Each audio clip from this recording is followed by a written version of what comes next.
may be the greatest catch I've ever seen in my life. Alright guys, this is going to be our last video where I'm giving you clear recommendations of players to put on your bench, players to put in your starting lineup.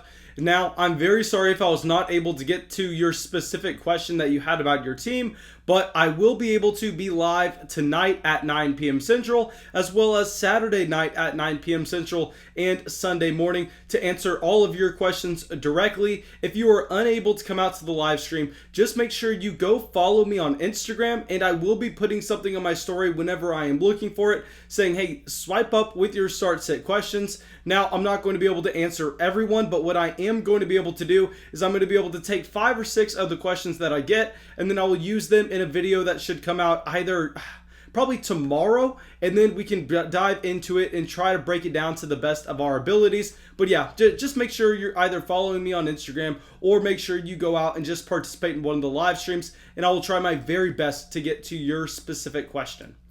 So let's get into this video and let's talk about 5 running backs that I think we need to be making sure are on our bench in week 9. And let's start it off with Phillip Lindsey. So yes, guys, I know with Phillip Lindsey, he actually looked like he may just be the most talented running back in Denver. Like, if anybody wants to make that argument, or he is a better running back over Melvin Gordon, I'm not going to argue with you. Like, you do you, man. It's just whatever. Because the fact is that Phillip Lindsey, yes, while he is getting some usage in this offense, he is never going to be startable when we see Melvin Gordon having the current role that he does. The problem with Phillip Lindsey is, yes, he is a great running back between the tackles and making defenders miss in the open field. But the problem here is he is not getting those targets out of the backfield. We know that those targets out of the backfield are some of the most important touches that you can get on a football field, as well as the usage at the goal line. And now, while we are looking at a player like Phillip Lindsey, literally all he is a better version of Adrian Peterson right now, where yes, he is getting some touches in the game, but all of the touches that he is getting are the meaningless touches, the carries between the 20-yard lines. And while at the end of the game, it's nice to go and look at the box score, it's nice to see, oh, Phillip Lindsey got the 6 or 10 carries this game. It's really not going to be able to consistently translate over to fantasy points, because even if Phillip Lindsey's able to come out here and say he averages 5 to 6 yards per carry, and he's carrying the ball anywhere from 6 to 10 times a game, if those touches are between the 20s, where we are going to see touchdowns be far and few between, I think that we are just going to be looking at Phillip Lindsey as a running back that's going to be consistently scoring about 6 fantasy points per game. And clearly, that is not someone we want in our starting lineup. The player that we actually want is possibly someone like Melvin Gordon. While Melvin Gordon does not look to have that same athleticism, at least he is the one getting the targets out of the backfield. He is one getting the high-value touches at the goal line. And we know both of those kinds of touches are actually going to translate to fantasy football production. Okay, now our next running back is actually going to be Ronald Jones. Now with Ronald Jones, this is at least very obvious to me, but whenever I went and made that video saying that we need to be selling Ronald Jones for pretty much anything we can get at this point in terms of if we can move him for a player like DeAndre Swift, a lot of people went to the comments and said, this guy clearly doesn't know what he's talking about.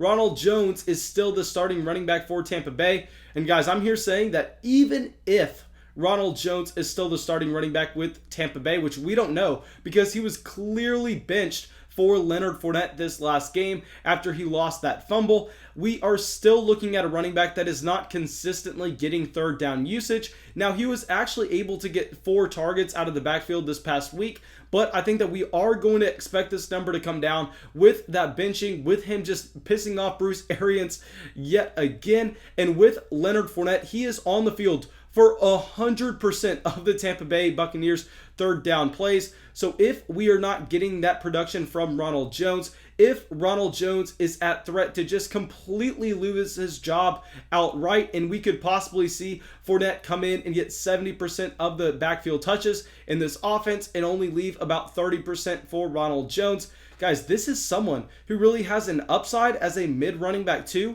and the floor of a running back 4. I mean, just really not someone that we want to make sure are in our starting lineup. And also they're going up against the New Orleans Saints this week. With the New Orleans Saints, I think this is not a matchup we want to be playing Ronald Jones, because if we are trying to identify a spot to play Ronald Jones, it would be against a team like the Carolina Panthers, a team that has a very bad run defense, and on top of, we know that the Tampa Bay Buccaneers should be able to lead the majority of the game. And when that happens, I think we could see positive game script for Ronald Jones. I think he could be efficient with the matchup, but that's not what we're going to see against New Orleans. Please, even if you don't want to go out and trade away Ronald Jones, make sure he is not in your starting lineup. Okay, now someone who has made our sell high running back list for pretty much a month straight now, Todd Gurley. So guys, with Todd Gurley, he's been purely living off of touchdown volume and really just no usage out in the receiving game for this Atlanta Falcons team. On top of that, I know he is not necessarily having the toughest matchup this week against the Denver Broncos, but we are seeing Calvin Ridley get removed out of this offense. So what I think that actually ends up doing is it drives down the efficiency for this overall Atlanta Falcons offense. It's going to end up leading to less red zone trips for this offense. Less red zone trips equals less touchdown opportunities for Todd Gurley, because right now this running back cannot break off any long plays. I mean, pretty much for the past month, he's been under 3 yards a carry. On top of that, this is a running back that is just consistently seeing easy matchups over the past month. So I think now that he has a little bit of a tougher matchup against the Denver Broncos, and on top of that, we are expecting the offensive efficiency go down for this Atlanta Falcons team.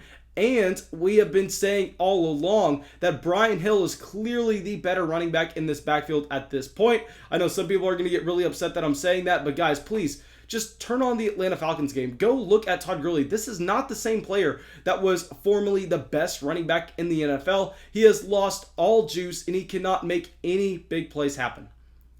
Okay, now our next running back, I really did not want to include him on this list, but I just had to. Ezekiel Elliott. I mean, going up against the best run defense in the entire NFL in a game that Andy Dalton is going to miss. I mean, I think that we end up seeing this Dallas Cowboys and Pittsburgh Steelers game look very similar to what we saw with the 49ers and Green Bay Packers on Thursday night. Now with Ezekiel Elliott, I mean, not everyone is going to be able to bench him just because he is going to be someone getting the majority of the work in his offense. He's going to be seeing almost every touch out of the backfield. I know Tony Pollard has been getting some work as of late, but that has been under weird circumstances where I think that we do have it in the range of outcomes for Ezekiel Elliott to come in and pretty much handle every touch in this backfield. Coming off a week where he saw 20 touches and only 73 total yards, no touchdown. I think that, yes, he is going to have a decent floor just because we know the yards will be there. But when we are seeing this offense be so inefficient, very similar to what I was saying with Todd Gurley, but to an even greater extent, I think that Ezekiel Elliott is going to be severely limited on the red zone opportunities that he is given in this game. Just understanding that this may be the biggest offensive and defensive line mismatch that we see all season. I mean, if you go to DK real quick, you actually see that the Pittsburgh Steelers are priced as the most expensive defense all year. We're just not going to be expecting Ezekiel Elliott to really get it done. His best hope is really jacking up the targets out of the backfield because we know that will provide a floor with his catch rate. Okay, so our last running back, Zach Moss. Now, I've actually gotten a ton of questions about Zach Moss in the live stream so far this week. And while, yes, I definitely want to have him on our roster, that's why he's made our waiver wire video the past 2 weeks. I think that in a bad matchup against the Seattle Seahawks, we are going to be trying to avoid Zach Moss at all cost. Because right now, this is a running back that is getting no targets out of his backfield. This is a running back that's having to deal with Josh Allen potentially vulturing touchdowns at the goal line. On top of that, going up against the Seattle Seahawks, yes, they do have a bad defense overall, but you do not want to be attacking them with your running backs. How people try to attack this Seattle Seahawks defense is they do it with the wide receivers. They do it with throwing the ball. And really, they don't even have an option just because we know that Russell Wilson is going to put up points. We are going to see Josh Allen and this Buffalo Bills team playing from behind. So I think we actually see Devin Singletary out-snap Zach Moss this week. Even if Devin Singletary wasn't on the team, I still don't think this would be a good week to play Zach Moss. You want to be playing Moss in matchups that he has against maybe the New York Jets, the Miami Dolphins, games where we can be expecting the Buffalo Bills to lead, get some positive game script, and really be able to give him the ball when they need to. But thank you guys. I really hope y'all enjoyed this video. I really hope y'all got something from it. As always, if y'all did, please make sure you go down there, drop a like, leave a comment, subscribe to the channel. And guys, I'll be live streaming Friday night, Saturday night, and Sunday morning. I really hope to see you there. I really hope I am going to be able to answer your question.